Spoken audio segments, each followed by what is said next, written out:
Yo mga idol, kumusta? Mandrag mga sports TV nga pala.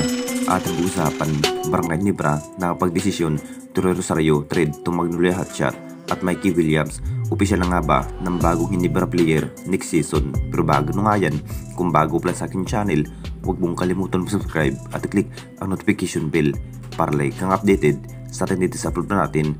So magagalaw na nga ba ang magiging lineup ng ating Barangay Nibra matapos nabigyo sa pagkuha ng kampyonato ng ating liga?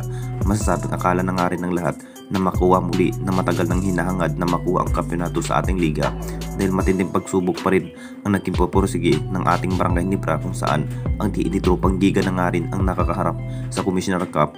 Kahit natalo nga ang Jinktings, binigyan naman ng magandang laban ang TED Tropang Giga sa finals. Nagsasalita na nga rin si Al Francisco mga idol at nakapagdesisyon na magagalaw na nga rin ang magiging lineup.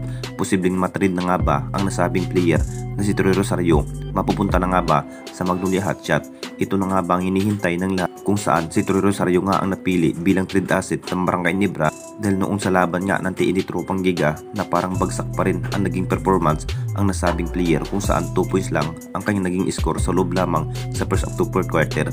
Hindi pa rin maganda sa mata ng Barangay Nibra. Ini-expect pa naman ng Barangay Nibra na mapapaganda nga ang magiging laban, dahil alam naman nating lahat sa may saktong pangangatawan ang nasabing player na si Troy Rosario. Malalakas rin tignan si Troy Rosario mga idol at factor sa rebound. At dito na naman tayo sa isa pa nating balita, Mikey Williams. Opisyal na nga ba ng bagong Ginebra player next season? Alam naman nating lahat mga idol, uhugot muli ang Barangay Nibra ng bagong player kung bakit hindi pa rin nanalo ang Jinktings sa Commissioner Cup laban nga sa TED Tropang Giga. Ganda sana ang nasa isip at plano ng Barangay Nibra kung kukunin na nga ba ang nasabing player, at magagaling rin sa outshot shooting ang TED Tropang Giga at wala nang iba ang nasabing player na si Mikey Williams mga idol. Ito na nga ba ang binalak ng Barangay Nibra para sa nasabing player na si Mikey Williams? Big factor pa rin itong si Mikey Williams sa pakikipaglaban, kung saan kumamada pa rin ng maraming may itala nung nasa poder pa ito ng TED Tropang Giga. Nakapagdesisyon na rin ang Ginebra management mga idol next season. Baka mapupunta na nga ba sa poder ng Barangay Nibra ito ang nasabing player na si Mikey Williams?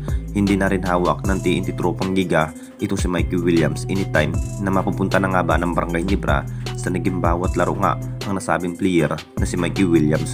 Talagang tiwalang-tiwala pa rin ito si Coach Tim na mapapaganda ang takbo ng lineup ng Barangay Nibra this upcoming new season ng ating liga. Kung titignan nating lahat, kung makapaglaro na ito si Mikey Williams sa finals laban nga sa TED Tropang Giga, makuha sana ang kampyonato ang Jinktings, big impact pa rin ang nasabing player next season, dahil willing na rin na mapupunta ng Barangay Nibra itong si Mikey Williams.